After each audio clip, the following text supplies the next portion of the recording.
Olá, boa noite. Eu sou o William Galvão e começa agora o Jornal da Justiça desta terça-feira, 16 de janeiro.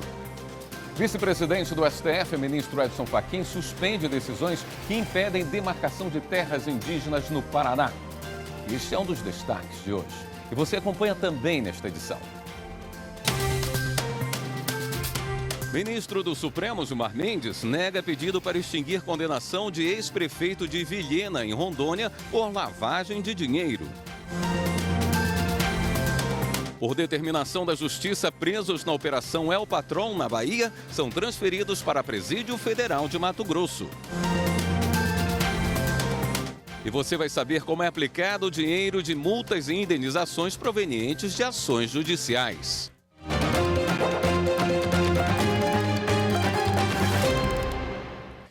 O vice-presidente do Supremo Tribunal Federal, ministro Edson Fachin, suspendeu decisões que impedem demarcação de terras indígenas no Paraná. Ele também determinou intervenção da Comissão de Soluções Fundiárias do Conselho Nacional de Justiça na região de Guaíra, no interior do estado. A repórter Marta Ferreira tem as informações. O pedido foi feito ao Supremo por comunidades indígenas Avá-Guarani, no oeste do Paraná. O objetivo é tentar uma solução de consenso e, em especial, intervir para a imediata suspensão dos atos de violência que acontecem nas áreas de ocupação tradicional indígena na região de Guaíra. No pedido foi narrado que ataques recentes de violência agravaram a situação de vulnerabilidade e a insegurança alimentar dos indígenas.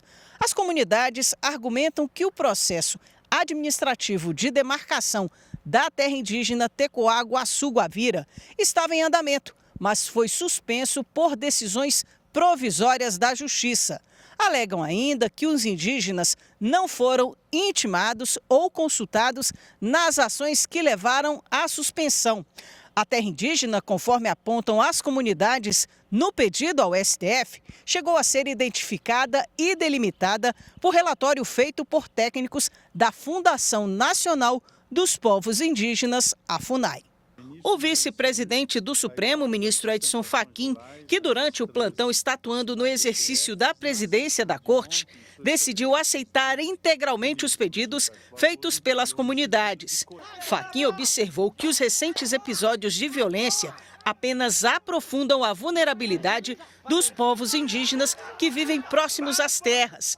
Assim, para ele, a intervenção da Comissão Nacional se torna urgente a fim de preservar a vida e a integridade das pessoas que habitam na área. Na decisão, Fachin frisou que a solução para esses conflitos possessórios não é simples.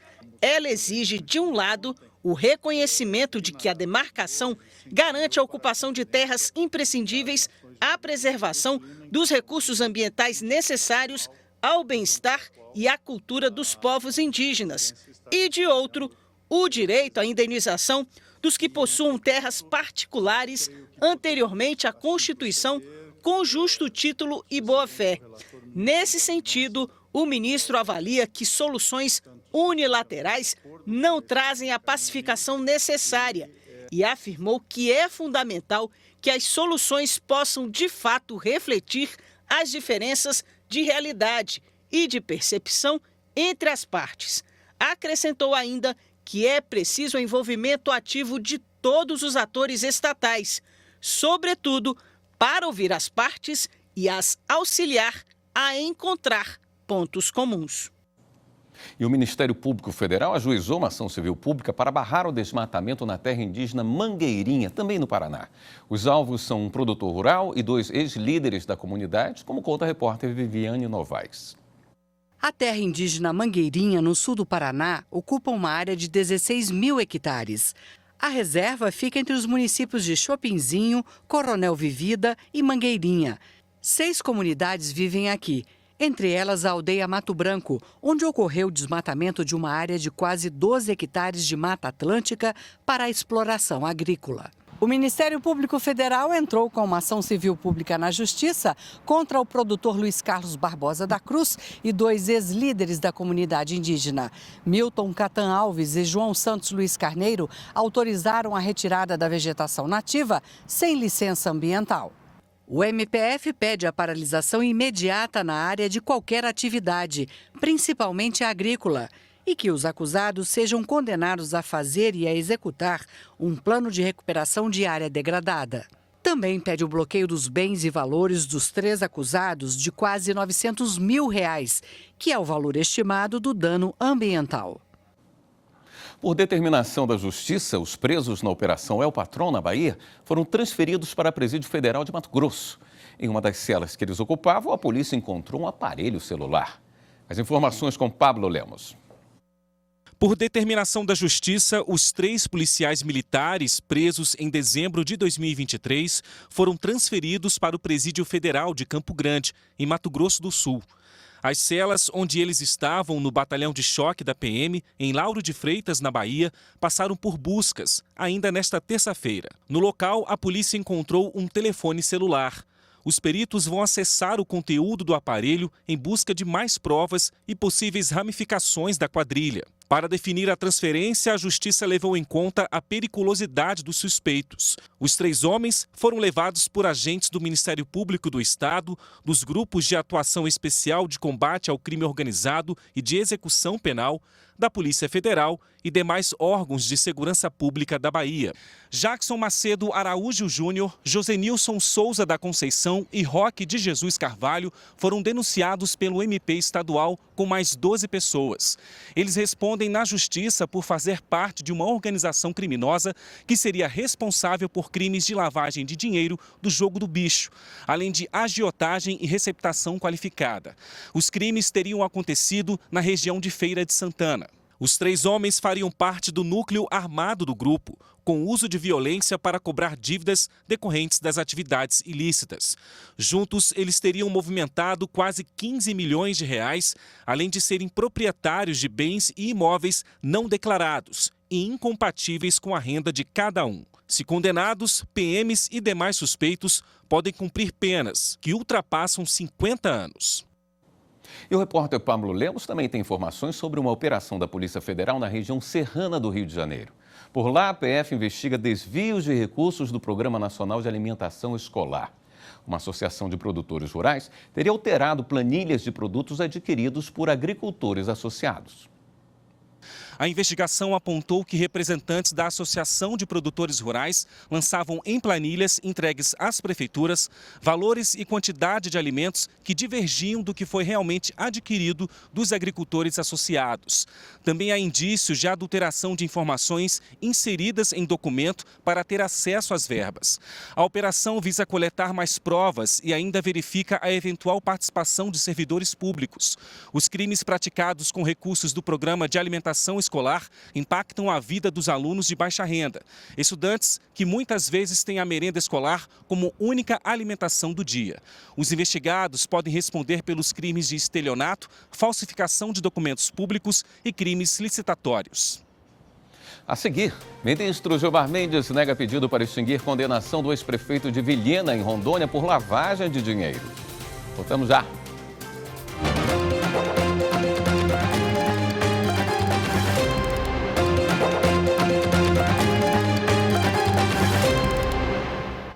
A partir de agora, sempre que for aberto o inquérito policial militar, as unidades das Forças Armadas estão obrigadas a cadastrar o procedimento no Sistema Judicial Eletrônico da Justiça Militar da União, com distribuição automática para o juízo competente. A decisão está num ato normativo publicado pelo Superior Tribunal Militar. O documento prevê que o cadastramento deve ser providenciado pela Autoridade de Polícia Judiciária. O ministro do Supremo Tribunal Federal, Gilmar Mendes, negou o pedido da defesa do ex-prefeito de Vilhena, em Rondônia, José Luiz Rover, para extinguir a condenação dele pelo crime de lavagem de dinheiro. O político foi condenado também por falsidade ideológica. Acompanhe na reportagem de Carolina Chaves. José Luiz Rover foi prefeito do município de Vilhena, Rondônia, entre os anos de 2009 e 2016. O Tribunal Superior Eleitoral manteve a condenação do político por lavagem de dinheiro, corrupção passiva e falsidade ideológica e recebeu a pena de 5 anos, 2 meses e 15 dias. No Supremo, a defesa de Rover pediu para encerrar a execução da pena relacionada aos crimes de lavagem de dinheiro e falsidade ideológica. De acordo com a denúncia, o político recebia cheques ou valores em espécies e repassava a quantia para funcionários que posteriormente transferiam para pessoas ou empresas ligadas a José Luiz Rover. Por isso, ele foi denunciado pelo Ministério Público pelos crimes de corrupção passiva, lavagem de dinheiro e falsidade ideológica. No Supremo, o ex-prefeito alega que o crime de lavagem de dinheiro não teria sido configurado porque seria uma consequência do crime de corrupção passiva praticado por ele. E por isso pedia o encerramento do cumprimento da pena. Ao negar o pedido, o ministro Gilmar Mendes ressaltou que o impetrante maneja o habeas corpus quase 3 anos depois do trânsito em julgado da condenação. Gilmar lembrou que não está fixando prazo para impetração de habeas corpus. Todavia, o decurso de tanto tempo evidencia comportamento processual incompatível com a pretensa alegação de violação de direito. Além disso, o ministro Gilmar Mendes não verificou ilegalidade a reclamar a concessão da ordem de ofício. E durante o plantão do Judiciário e no exercício da presidência, o vice-presidente do Supremo Tribunal Federal, o ministro Edson Fachin, suspendeu a decisão da Justiça do Amazonas que proibiu um site do Estado de citar o nome do conselheiro do Tribunal de Contas Estadual, Érico Xavier Desterro. A repórter Carolina Chaves também acompanhou. O ministro Edson Fachin atendeu o pedido do site Radar Amazônico. O portal foi impedido pelo Tribunal de Justiça do Amazonas de publicar matérias jornalísticas citando o nome do conselheiro Érico Xavier Desterro, do Tribunal de Contas do Estado.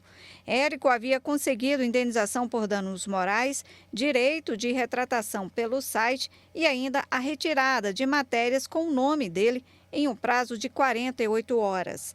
O conselheiro alegou que as matérias ofendiam a honra e a imagem dele porque estariam fazendo exposição infundada sobre fatos relativos à sua conduta à frente da presidência do Tribunal de Contas do Estado do Amazonas. No Supremo, o portal Radar Amazônico alegou que a decisão do Tribunal Estadual não observou os princípios constitucionais básicos, como da liberdade de expressão, da razoabilidade e da livre manifestação do direito de informar. Afirmou ainda que as matérias foram reproduzidas a partir de manifestação oficial e depoimentos de policiais de fatos que são de interesse público. O ministro Edson Fachin concedeu o pedido do site e lembrou que, embora já tenha retirado as notícias consideradas potencialmente causadoras de constrangimento indevido, a Justiça Estadual não analisou esses conteúdos. Ele lembrou que a restrição à liberdade de expressão e aos direitos à informação e à crítica política devem se submeter à análise rigorosa quando se tratar de possíveis críticas aos agentes públicos, e entendeu que as premissas que fundamentam o ato reclamado não são suficientes a autorizar a vulneração, mesmo que provisória, do direito à liberdade de expressão. A terceira turma do Superior Tribunal de Justiça confirmou o entendimento de que beneficiário de seguro só pode entrar com ação para cobrar a indenização depois que esgotar os recursos administrativos. Os detalhes com a repórter Aline Campelo. O entendimento do colegiado do STJ reafirmou que, para a configuração do interesse jurídico na propositura de ação de cobrança de indenização securitária, é necessário o prévio requerimento administrativo. Com o fundamento, foi negado o provimento ao recurso especial interposto por uma segurada para que pudesse prosseguir em primeira instância. Ação na qual pedia o pagamento de indenização de seguro de vida contratado por sua ex-empregadora em razão de alegada incapacidade para o desempenho da função que exercia na empresa. Em primeiro grau, o processo foi extinto diante da falta de comprovação de prévio requerimento administrativo para o pagamento da indenização. A sentença foi mantida pelo Tribunal de Justiça de Mato Grosso e, conforme a relatora do recurso no STJ, a ministra Nancy Andrighi, a inexistência de prévia comunicação no sinistro à seguradora, a fim de viabilizar o pagamento extrajudicial da indenização, impede o regular exercício do direito de ação. No Rio Grande do Norte, o Ministério Público Federal entrou com um pedido para que o fornecimento de medicação de alto custo seja restabelecido. Márcio Fontinelli. A intervenção na Justiça Federal veio depois que o governo do Rio Grande do Norte afirmou que desde outubro do ano passado, a distribuição do medicamento de alto custo para portadores de doença rara foi suspensa pelo Sistema Único de Saúde, o SUS. Na ação, com pedido de tutela de urgência, o Ministério Público Federal requer que a União e o governo estadual adotem todas as medidas necessárias para a regularização da distribuição do medicamento, sendo que o repasse deve ser feito de forma integral, de acordo com o cronograma e na quantidade solicitada pela Secretaria Estadual de Saúde. O MPF destaca que a saúde é um direito fundamental previsto na Constituição Federal. No próximo bloco, você vai saber para onde vai o dinheiro de multas e indenizações decorrentes de decisões judiciais. Até já!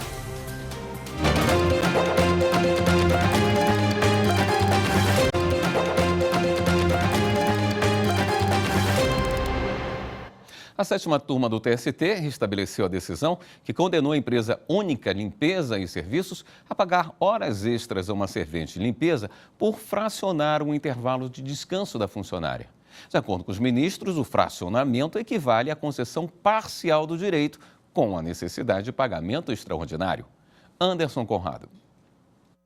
A servente de limpeza, contratada para trabalhar nas unidades de pronto atendimento de Campinas em jornada de 12/36, relatou que o empregador a obrigava a fracionar o intervalo para repouso de 1 hora em diversos períodos diariamente. Por isso, ela pediu o pagamento de 1 hora extra por dia em que houve divisão do tempo de repouso. O juízo de primeiro grau concedeu o pagamento das horas extras. No entanto, o TRT da 15ª Região em Campinas, São Paulo, reformou a sentença. O regional reconheceu a constante interrupção do intervalo entre a jornada, mas considerou que a prática não autoriza a condenação. O caso chegou ao TST e foi julgado pela 7ª turma. O relator, ministro Cláudio Brandão, votou no sentido de restabelecer a decisão de primeiro grau. Inicialmente, ele explicou que a reforma trabalhista estabeleceu que a não concessão ou a concessão parcial do intervalo para repouso e alimentação implica o pagamento de natureza indenizatória, apenas do período suprimido, com acréscimo de 50% sobre o valor da hora trabalhada. Contudo, o relator explicou que a norma não se aplica ao caso, porque os fatos ocorrem antes da data de início da vigência da lei. O ministro argumentou que o TST firmou entendimento na súmula 437, item 1, de 2012, sobre o pagamento de horas extras no caso de concessão parcial do intervalo. Ainda de acordo com o relator, o fracionamento do intervalo intrajornada equivale à sua concessão parcial, pois retira da norma parte de sua função biológica, que é conceder ao empregado um período adequado como medida de higiene, saúde e segurança, que lhe permita de forma efetiva o repouso, a alimentação e o restabelecimento da força de trabalho. Por outro lado, o ministro Cláudio Brandão afirmou que a redução e ou fracionamento somente é admitido nas hipóteses previstas no parágrafo 5º do artigo 71 da CLT, ou quando previsto em acordo ou convenção coletiva, conforme entendimento consolidado pelo Supremo Tribunal Federal no tema 1046 da repercussão geral. Por unanimidade, os ministros da 7ª turma acompanharam o voto do relator. Não cabe mais recurso. Você sabia que em todas as esferas da justiça é possível aplicar o dinheiro de uma multa ou indenização em atividades de entidades sociais? Isso pode ser feito em âmbito federal ou pelos estados. A repórter Renata Teodoro visitou a instituição CIA do Lacre, em Brasília, que foi beneficiada com esses recursos para mostrar um trabalho social feito com mulheres em situação de vulnerabilidade. Confira. A instituição CIA do Lacre tem ajudado mulheres em situação de vulnerabilidade a costurar, bordar, entre outras atividades. Dar autonomia e liberdade a essas pessoas é o principal combustível de toda essa ação social. O maior objetivo do CIA do Lacre é ensinar essas mulheres a ser dona do seu próprio negócio, ter sua renda para levar uma educação com qualidade para sua família, uma inclusão social com dignidade. Um trabalho digno, saudável e devidamente remunerado. 19 mães de família sobrevivem desse projeto, que contempla oficinas de costura, bordado, crochê, entre outras atividades. Francisca é uma dessas mulheres. Quando eu entro aqui para fazer o curso, a minha mente, o meu corpo, minha mente, a minha alma está voltada para a costura, voltada porque eu estou aprendendo e para mim é uma terapia. Não demorou muito para ela se apaixonar por essa técnica que envolve, além de um novo aprendizado, paciência, disciplina e muita prática. Algo novo vai ajudar muito nos projetos que eu tenho, nos projetos sociais, de bazar, de doações de roupa, de costurar o que está descosturado, entendeu? Entregar uma roupa alinhada, uma roupa boa para aquelas pessoas que estão precisando.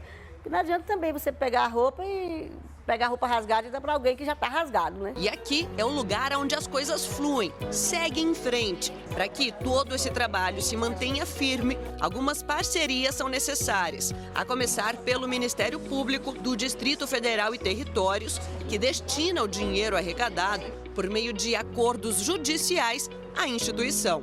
Essa análise é feita pelo promotor de justiça, né? Quando ele toma conhecimento do caso. E quando aquela pessoa que cometeu o crime, ela tem os requisitos previstos na lei, normalmente a pessoa primária não cometeu nenhum outro crime, não foi condenada, então é tentado esse acordo. Sabe aquela história de que réus primários acabam sendo beneficiados com o pagamento de cesta básica? Pois é, não é bem assim que as coisas funcionam. Na verdade, essas cestas são pagas em dinheiro. E aí sim, esses valores são repassados às instituições que atuam a favor da comunidade. Isso traz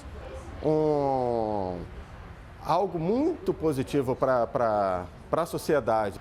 Não só para as instituições, mas principalmente as pessoas que são auxiliadas, são beneficiadas pela instituição. Sem contar com o próprio beneficiado da medida alternativa, né, que poderia ser condenado criminalmente, etc, etc. Essas operações, chamadas de medidas alternativas, só acontecem se a instituição cumprir alguns critérios, como ter um estatuto, um CNPJ regularizado e não responder a processos administrativos. Quem acompanha esse trabalho é a Áurea, chefe do setor de apoio e controle de medidas alternativas do Núcleo Bandeirante, setor responsável pelo credenciamento das instituições parceiras do Ministério Público. Não é só um acompanhamento técnico, né? Tem todo um olhar humano, social. Nós aprendemos também com as instituições, com as pessoas que participam desses projetos, né? É uma transformação, né, social, então é algo muito gratificante.